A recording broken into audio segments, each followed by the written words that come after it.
I was always on the run,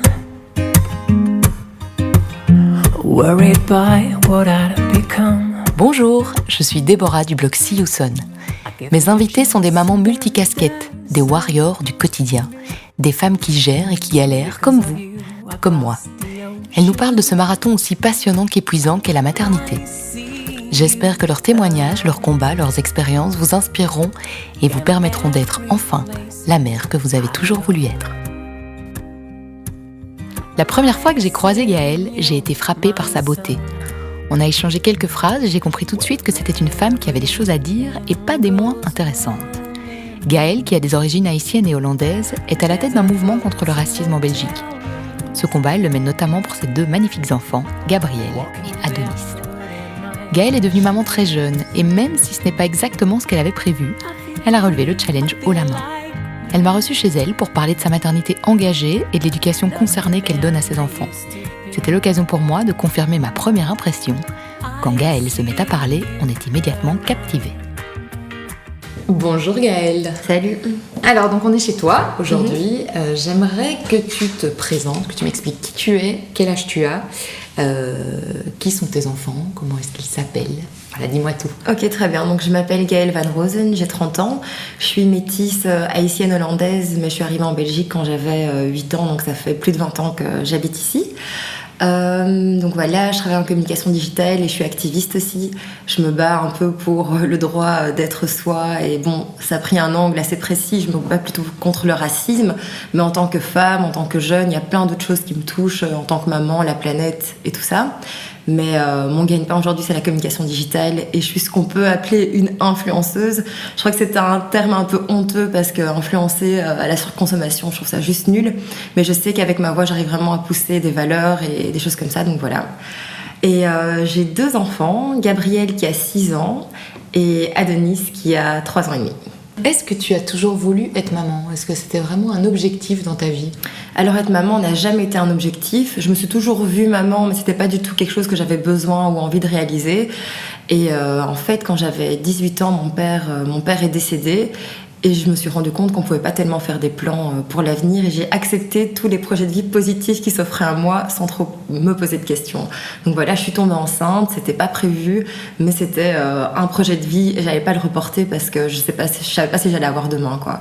Donc à ce moment-là, c'était vraiment ma vision de la vie. Quand tu dis que c'était pas prévu, la question est peut-être un peu intime, mais donc c'est un accident, ça veut dire... Une surprise. Une petite surprise, c'est comme ça que tu l'appelles. On peut interpréter les choses, enfin voilà, ça c'est aussi une manière de voir la vie. Moi j'appelle pas ça un accident, vraiment une surprise choquante. une surprise un peu complètement déstabilisante. Mais donc voilà, j'étais sous contraception pendant les 2 fois que je suis tombée enceinte. Donc je pense que c'était que je prenais la pilule la première fois et la deuxième fois je pense que c'était un stérilet. Et du coup, voilà, j'ai très très peur de la contraception. Maintenant, j'ai enfin quelque chose qui marche, c'est un stérilet de cuivre, je pense, un truc du genre. Voilà, et ça fonctionne. Donc, tu avais quel âge pour ta petite première ? Alors, Gabriel, j'avais 23 ans quand je suis tombée enceinte. Alors, est-ce que tu te souviens, donc tu me dis que c'était un choc, et une fois que tu as accepté l'idée d'être enceinte, est-ce que tu te souviens de comment tu as vécu cette grossesse ? Alors, j'étais encore aux études.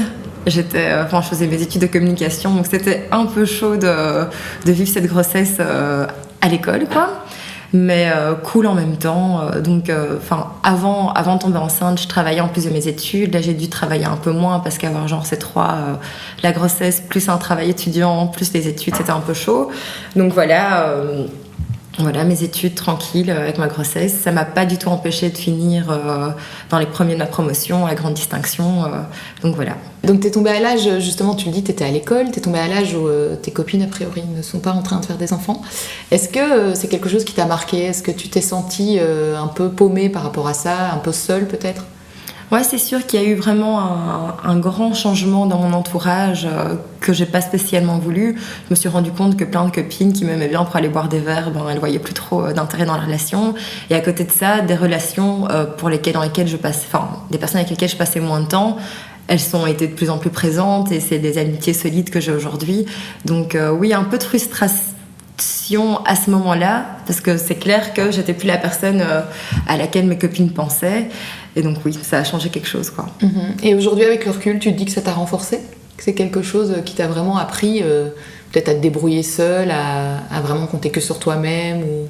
Moi, je pense que tout ce qui nous arrive dans la vie peut nous renforcer. C'est à nous de voir les choses comme ça. Donc, c'est clair que toutes mes expériences, que ce soit le fait d'avoir été une maman assez jeune, mes études, enfin tout ça, bien sûr que ça m'a construite et renforcée. Et je pense que je suis une femme très forte aujourd'hui et que ça fait partie des éléments qui m'ont construite, quoi. Donc, c'était une belle surprise. Tu avais quand même ton amoureux qui était là pour te soutenir. Ouais.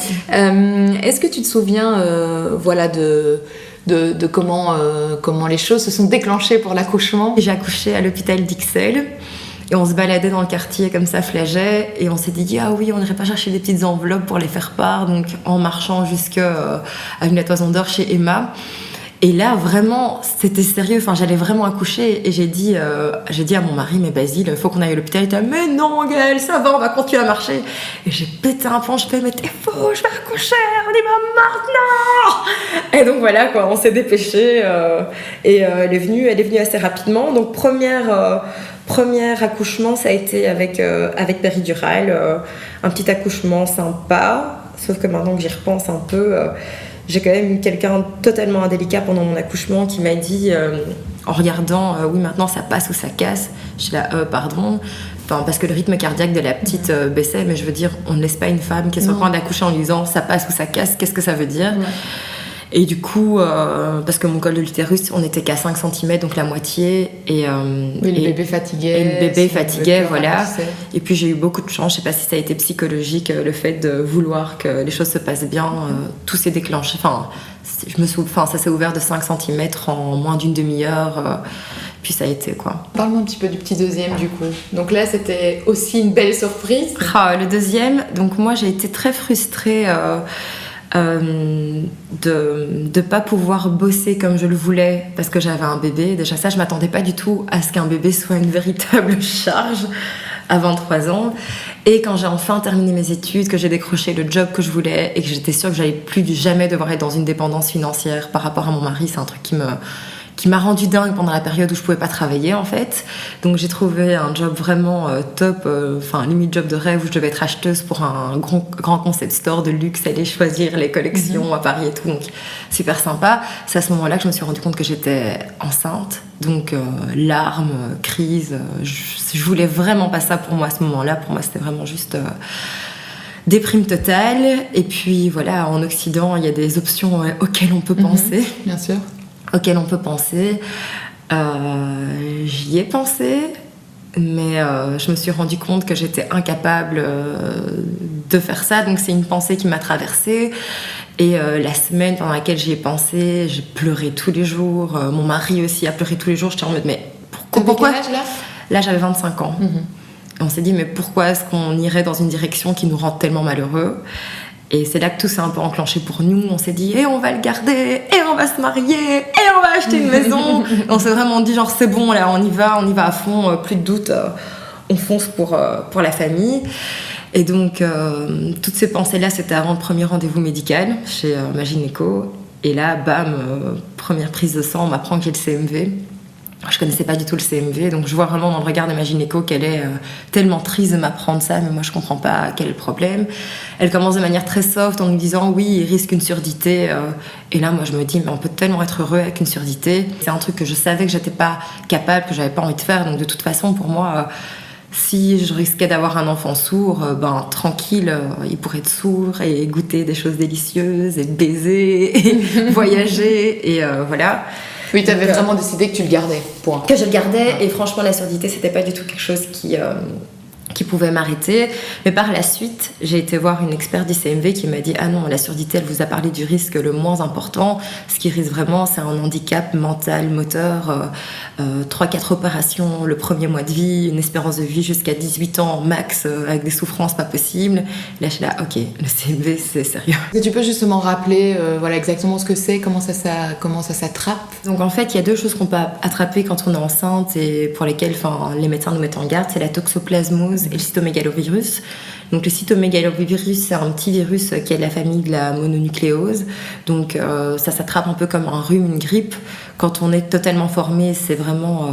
Il n'y a aucun risque, quoi. On va peut-être avoir un peu le nez qui coule, se sentir un peu fatigué, et plein de personnes dans la société l'attrapent, sauf que c'est hyper dangereux pour un bébé, pour un fœtus en fait. Et donc il y a beaucoup de femmes qui sont écartées des crèches parce que c'est quelque chose qui circule à fond pour les enfants en bas âge. C'est pour ça qu'on se dit, voilà, faut faire attention, on va pas faire de bisous à des enfants quand on est enceinte ou cela, sauf que moi j'avais déjà une petite.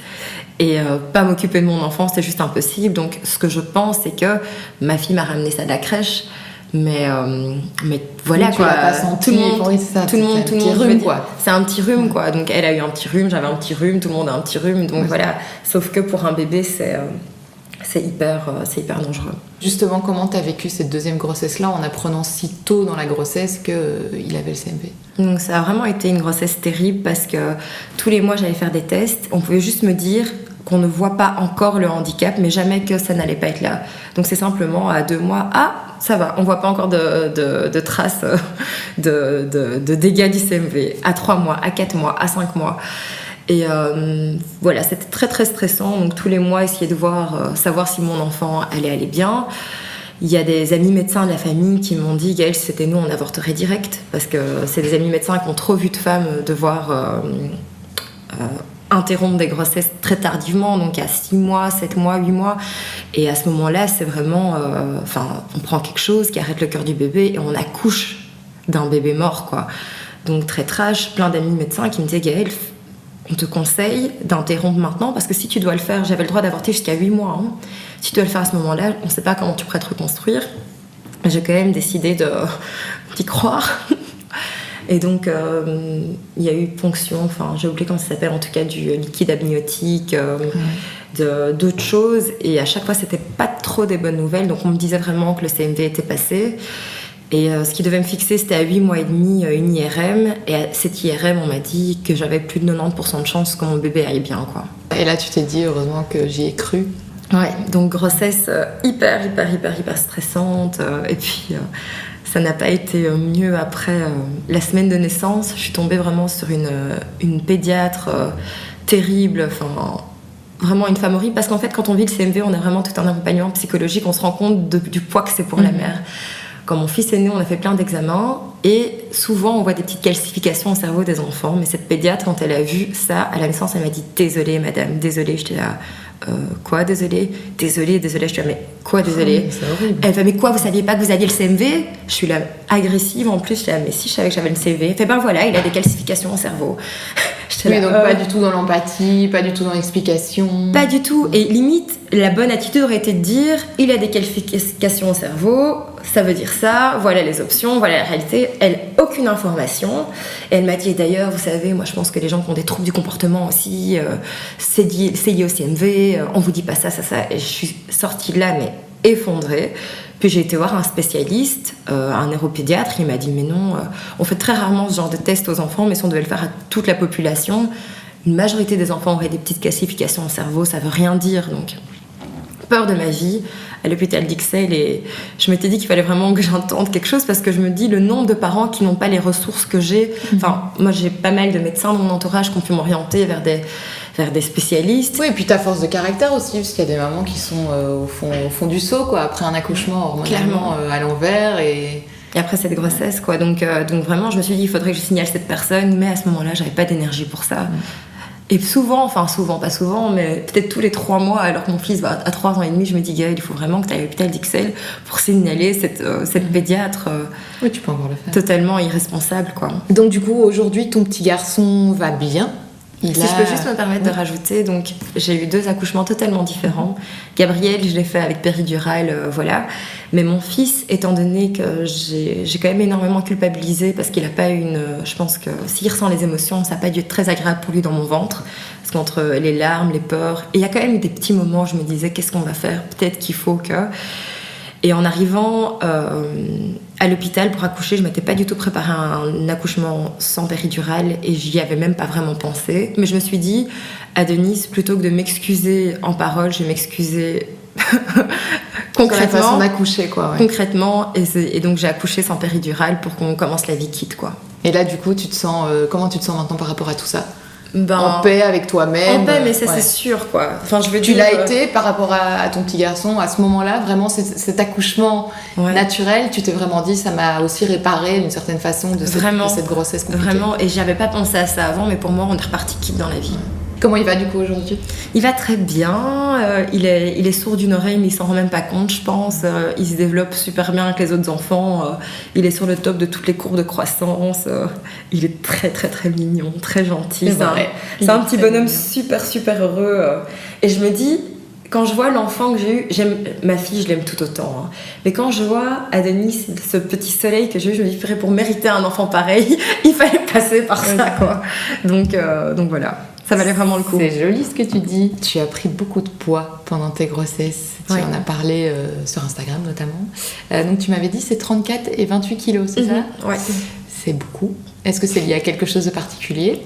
Mais j'ai pas eu l'impression, parce qu'en fait ma première grossesse, j'étais beaucoup plus lazy que d'habitude, et moi qui vais peut-être réfléchir dans le quotidien à comment manger sainement, ça faisait plus du tout partie de mes préoccupations, mais j'abusais pas trop non plus. Il y a peut-être un jour où j'ai un peu abusé, parce que j'ai été m'acheter une baguette et je me suis fait une baguette club entière, mais un énorme truc suivi d'un magnum, mais c'est arrivé une fois. Et j'avoue que pendant ma grossesse, j'avais des appels de sucre, ce que j'ai jamais eu dans ma vie, mais c'était hyper raisonnable. Genre, j'allais sentir genre comme une droguée en manque. Je ne dirais jamais un jour je conduisais au Sablon et j'ai vraiment eu genre une crise de il me faut du sucre, et je me suis garée le plus vite possible pour manger un truc, et j'ai genre pris un Twix, mais genre ça va quoi.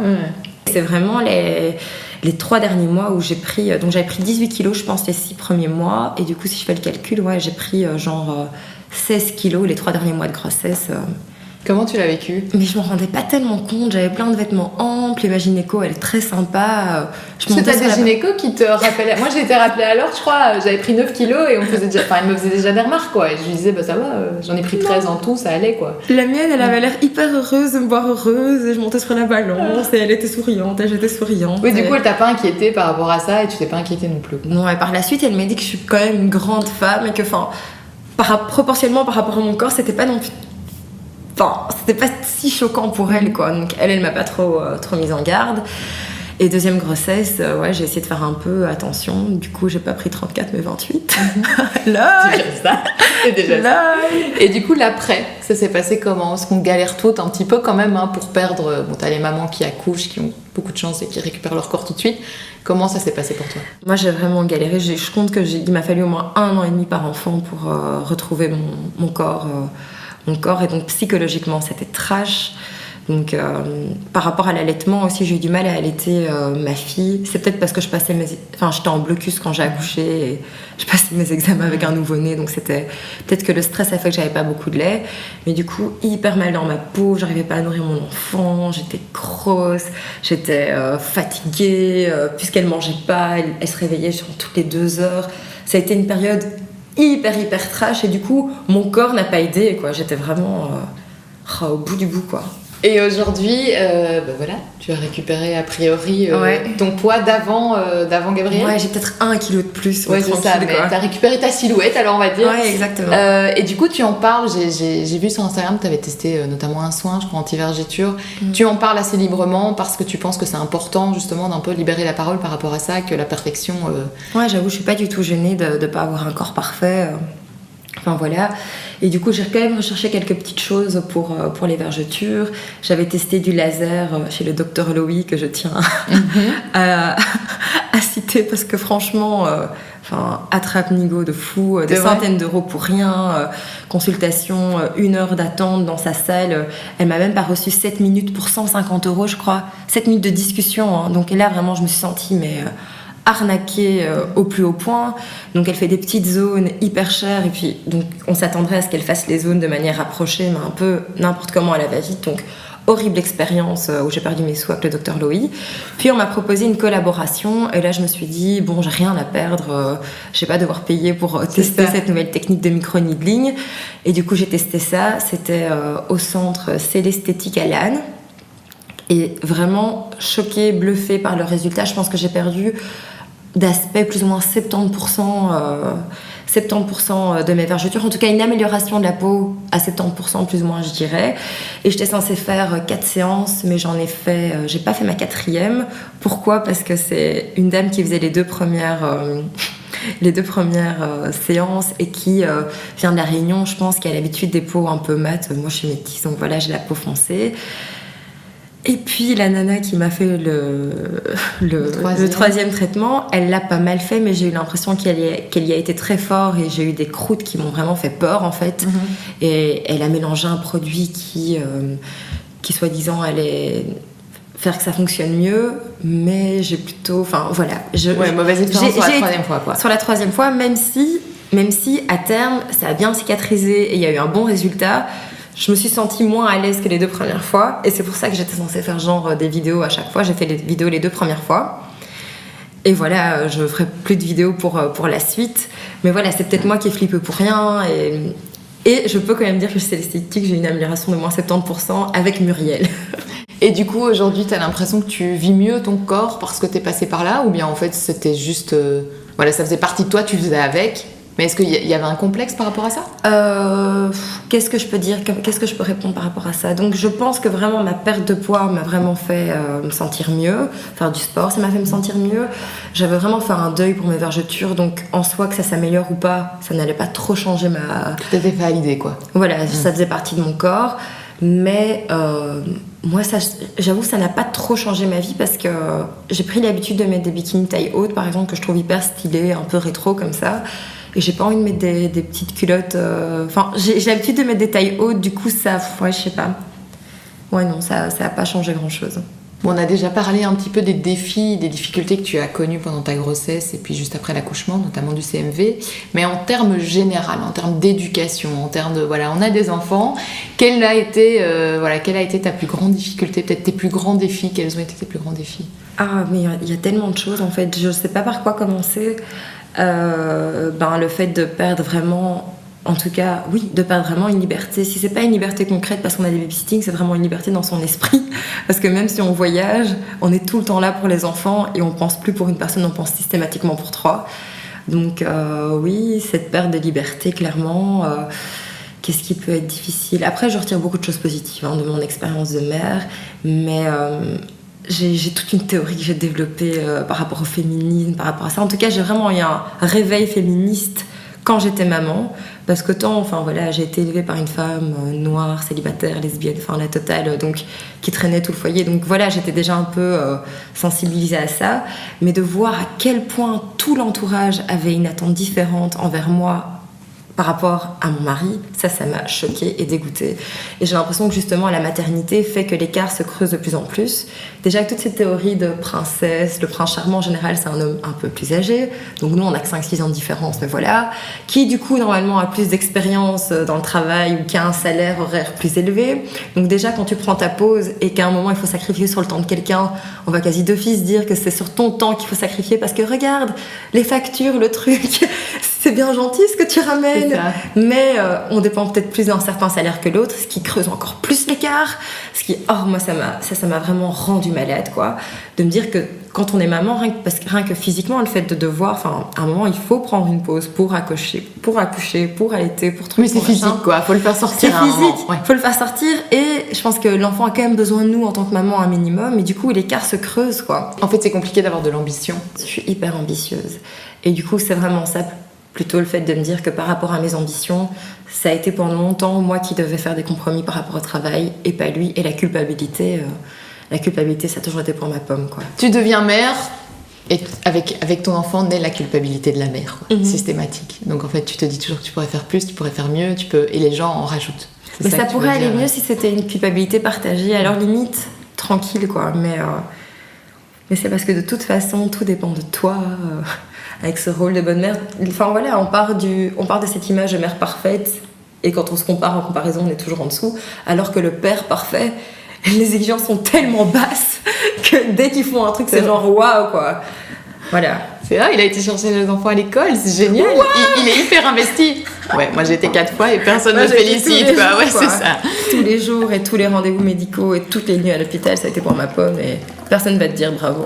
Mais heureusement, tu viens de me dire que tu tirais évidemment plein de satisfaction et de joie de tout ça. Justement, qu'est-ce que ça t'a... Voilà, il y a sûrement des choses où tu t'es dit waouh, en fait, j'aurais jamais connu ça sans mes enfants. Est-ce que tu as un exemple peut-être à me donner? Je sais pas trop, mais en tout cas, j'ai toujours su que j'étais une femme forte. Et c'est comme les Maasai là, qui doivent aller chasser le lion pour devenir des hommes. Moi, d'avoir accouché sans péridurale, j'ai vraiment l'impression que ça a été mon baptême de feu de la vie. Et j'ai plus peur de rien, quoi. Il y a rien qui me fait peur. Si j'ai réussi à faire ça tranquille avec ma propre volonté, je dois avoir peur de rien, en fait. Donc ça, c'est quelque chose que ça m'a apporté. Après, quoi d'autre je sais pas, parce que j'ai quand même l'impression que mes enfants s'adaptent quand même pas mal à qui je suis, à mes passions. J'adore la lecture, la littérature, donc on lit beaucoup ensemble. J'aime bien la nature, la forêt, donc on fait ça ensemble. Ouais, non, là, il n'y a rien qui me vient que mes enfants, à part de la joie au quotidien, des bonheurs simples et purs, qui m'ont rapporté en plus, parce que j'ai plutôt l'impression qu'on avance ensemble, mais c'est que moi, voilà. Comme une équipe, quoi. Ouais, clairement. Est-ce que ta propre éducation, ta maman, t'a influencé sur le rôle que tu as aujourd'hui avec tes enfants? Oui, alors certainement ma maman qui est haïtienne, elle a une histoire un peu spéciale. Enfin, les femmes dans ma famille ont un peu des parcours de combattants. Donc ma grand-mère, c'était la seule qui n'a pas pu aller à l'école, qui n'a pas appris à lire ni écrire, c'était l'aînée. Et pourtant, c'est elle qui a fait du business dans toute la Caraïbe, à vendre, acheter. Elle savait compter les sous. Et elle a pu offrir une bonne éducation à ma mère en Haïti, mais c'était quelqu'un quand même de très naïf. Donc, elle a réussi à économiser un billet d'avion pour ma mère pour Paris. Elle lui a donné $50 pour que ma mère aille étudier le droit en France, mais sans papier, avec $50. Donc, un peu naïve, oui, effectivement. Un peu naïve. Et donc, ma mère, elle a vraiment une vie de combattante complètement folle. Et pourtant, c'est une des femmes les plus cultivées que je connaisse, qui s'exprime tellement bien. Et ce que ma mère m'a apporté toute ma vie, c'est l'amour de la culture, de la littérature, de la musique. J'ai vraiment eu une enfance géniale de ce côté-là, avec plein de voyages dans les musées. Et du coup, même, je sais pas moi, la gastronomie. Donc, elle m'a apporté vraiment un amour de ça, en tout cas, que je transmets à mes enfants. Moi qui étais plutôt un enfant très introverti, mal à l'aise un peu, très dans ma bulle, le fait qu'elle me donne des livres très jeunes, c'est quelque chose qui m'a aidé à m'épanouir. Quoi d'autre? Clairement une ouverture d'esprit. Donc ma mère s'est recasée avec une femme quand j'avais 8 ans, de mes 8 à 16. Donc en plus d'être avec une femme indépendante, noire, lesbienne, gros bagage. Ouverture sur le monde à fond, battante à fond. Donc ça aussi c'est un truc que j'ai appris. Et déjà toute jeune, ma mère a toujours eu des commerces dans l'Horeca, je travaillais un peu dans ces commerces, je faisais mon argent de poche comme ça. Et du coup, quand j'ai dû payer mes études, ça a été logique pour moi d'économiser. Et j'avais mon petit stand à Bruxelles-les-Bains où j'engageais des copines, que j'habillais en vainé, on vendait des cocktails. Donc ça, c'est un truc, le fait de se débrouiller. Et c'est clair que toutes ces choses-là, je les transmets à mes enfants aussi. Oui, ça de manière consciente ou inconsciente. Voilà. Au final, quand tu y réfléchis, la personne que je suis, c'est clair que ça a une influence sur mes gosses, quoi. Bon, t'as pas vraiment eu le temps de te projeter, j'imagine à 23 ans, tu t'es pas vraiment imaginée mère à ce moment-là, tu l'es devenue, mais du coup j'imagine que pendant ta grossesse tu pensais, quelle est la mère que tu avais envie d'être, que tu espérais être, et est-ce que tu penses que tu corresponds à ce que tu avais en tête? Après, il y a la théorie un peu que tous les jeunes couples ont. Limite, quand on voit des gosses avec des iPads, on se dit mais quels horribles parents. Jamais. Ce sera des jeux en bois. Et je l'ai vraiment dit, quoi. J'ai vraiment dit ça. Enfin, je sais pas, je me rappelle vraiment de regarder cette famille d'un air, genre qui est cette mère, quels sont ses parents. Et puis, bien sûr, il y a la réalité à côté. Mais je dirais que j'avais pas de vision idéale de mon rôle de mère. Simplement, on se dit tous qu'on va donner des jouets en bois, mais à part ça. Et que j'ai l'impression que notre vie, que ma vie, c'est déjà que j'ai beaucoup de chance. J'ai conscience tout à fait d'être haïtienne. Je sais quelle est la vie des 3/4 des haïtiennes en Haïti, que tout ce que je vis, le fait d'être en sécurité, d'avoir de la nourriture, des opportunités et compagnie, que c'est déjà un miracle, donc, enfin pas un miracle mais une grande chance. Je considère que mes enfants sur l'échelle planétaire ont énormément de chance, et je pense que faire de mon mieux c'est déjà génial, et qu'ils se rendent même pas compte à quel point ils font partie peut-être des 10% des gosses qui ont la vie qu'ils ont. Donc voilà quoi, je suis vraiment cool par rapport à mon rôle de mère, à leur vie. Parce qu'ils ont trop de la chance pour moi déjà quoi. On peut pas qu'ils viennent faire chier. C'est ça, on parlait de culpabilité, mais par rapport à toi en tant que maman, tu ne ressens pas cette culpabilité-là. Je veux Vraiment dire, pas. culpabilité par rapport aux trucs pratico-pratiques, d'accord, mais toi en tant que ce que tu leur donnes, du temps que tu leur accordes et de comment tu les éduques, tu te dis que... Tranquille quoi. Ma grand-mère, elle partait faire du commerce en Guadeloupe, elle laissait ses enfants pendant 7-8 mois. Si je pars une semaine en vacances ou deux... Ils auront déjà d'office quelque chose de mieux que... Enfin, même pas de mieux, parce que ma mère s'est construite très bien, et mes oncles et tantes très bien avec ce contexte-là, quoi. Donc franchement, cool, quoi. Ouais, c'est ça. Tu leur donnes tout ce que tu peux, et ils ont déjà beaucoup de chance. Et c'est déjà très bien, ouais. Bon, on en parle, mais je voudrais évidemment pas oublier de parler de ton fameux combat, parce que tu as lancé un compte Instagram là-dessus, tu as lancé vraiment un mouvement, on peut le dire, en Belgique. Donc, est-ce que tu peux m'en parler? Donc, tu as été agressée dans une boîte de nuit à Knock. Ouais. Si je reprends bien la genèse de 50 Shades of Racism. Donc voilà, est-ce que ce mouvement anti-racisme, qui en fait devrait être logique pour tout le monde, mais voilà, visiblement ça l'est pas vu qu'on est obligé d'avoir des militants pour nous rappeler, est-ce que ce mouvement, il a été aussi intensifié par le fait que tu es mère? Tu penses que ça joue? Oui, certainement. Et du coup, c'est sûr que le mouvement a été lancé. J'ai réfléchi à ce que je pouvais faire à la suite d'une agression, mais c'est pas par rapport à mon agression que je l'ai faite. Une des choses, les raisons pour lesquelles j'ai faite, c'est parce qu'il y avait vraiment ce côté, ce fatalisme, le fait que les gens ne soient pas conscients, et le fait qu'on dise Gaëlle, ça sert à rien de parler de porter plainte, on ne tient jamais justice en cas de racisme. Je pouvais plus l'entendre.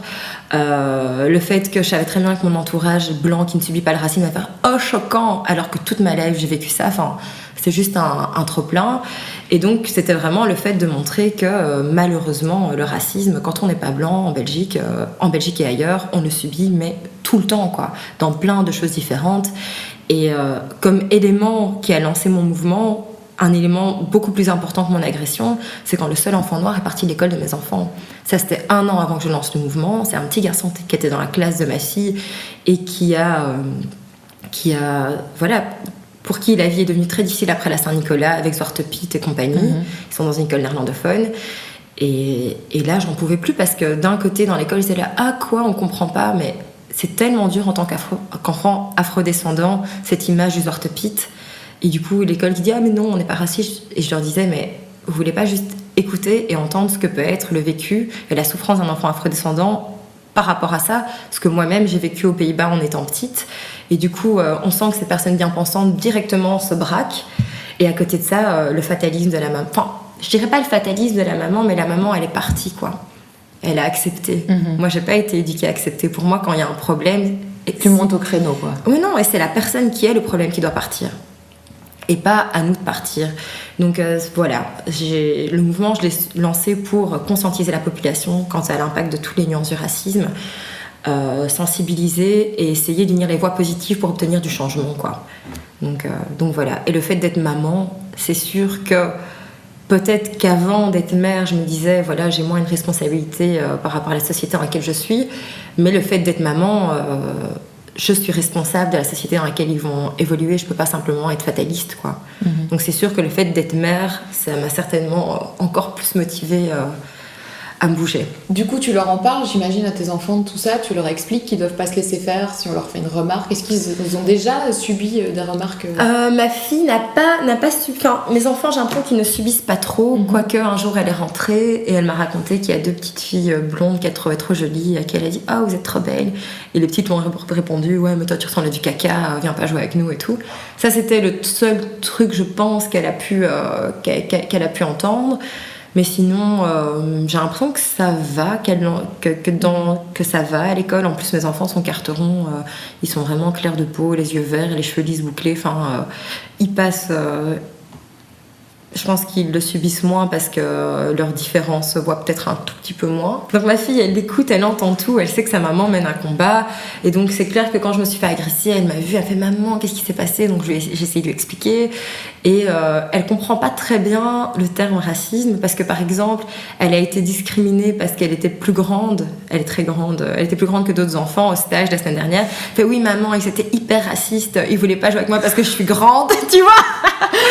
Mais quelque part, c'est un peu ça, c'est le rejet de la différence. Voilà, c'est une discrimination. J'ai fait, oui, Gabrielle, tu as été discriminée, mais le racisme, c'est plus lié à la couleur de peau, nanana.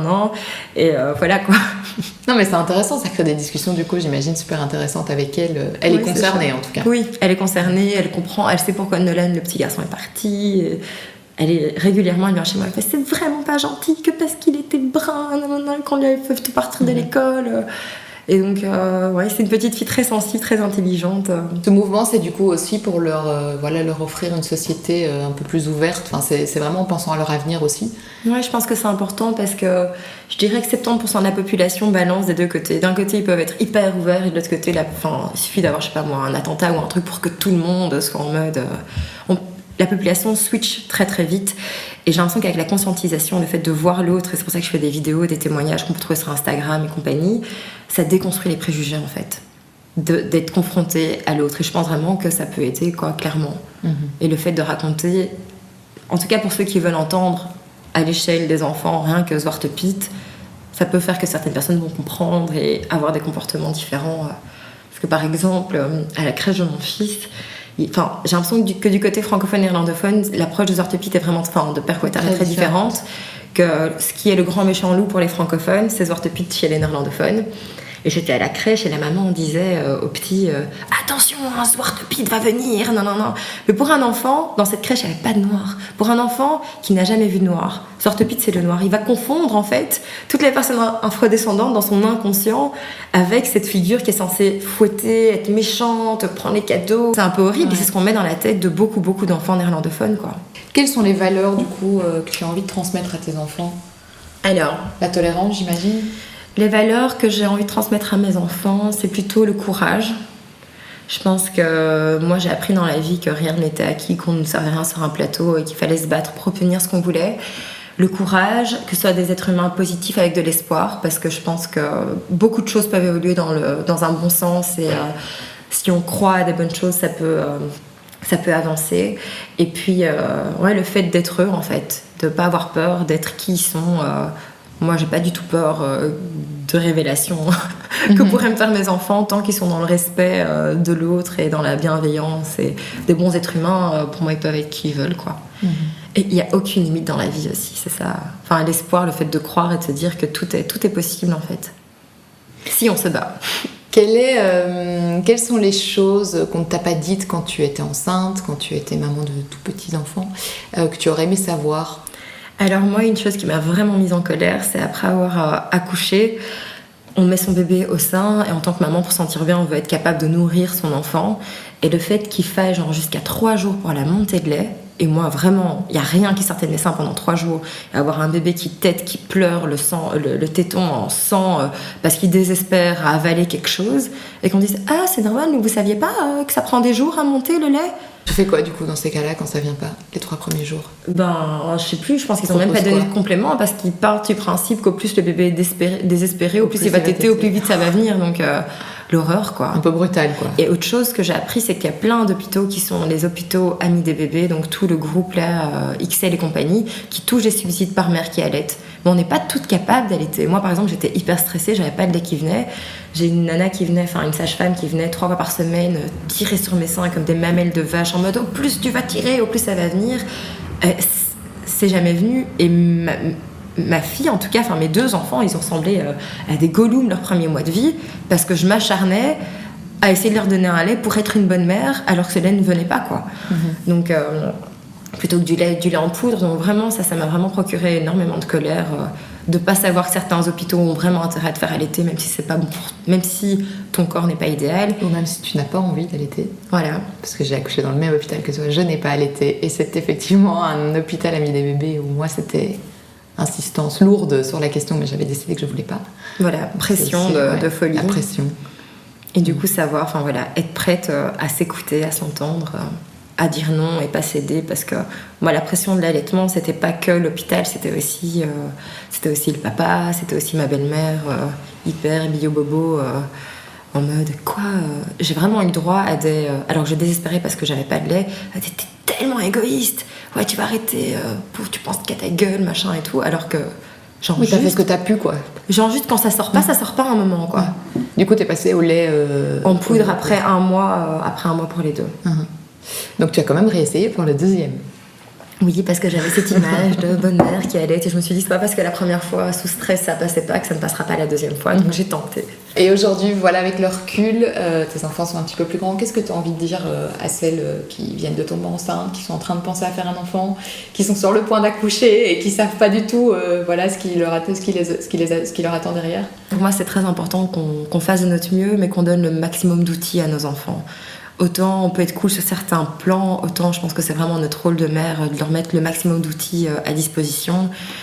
Et voilà, je trouve ça très très important. Et chaque maman a des choses différentes à transmettre, à partager. Trouvez ce que vous pouvez leur donner, mais c'est très important, quoi, de prendre du temps avec eux et de leur transmettre. Bien, écoute, merci beaucoup pour ton temps et tes confidences.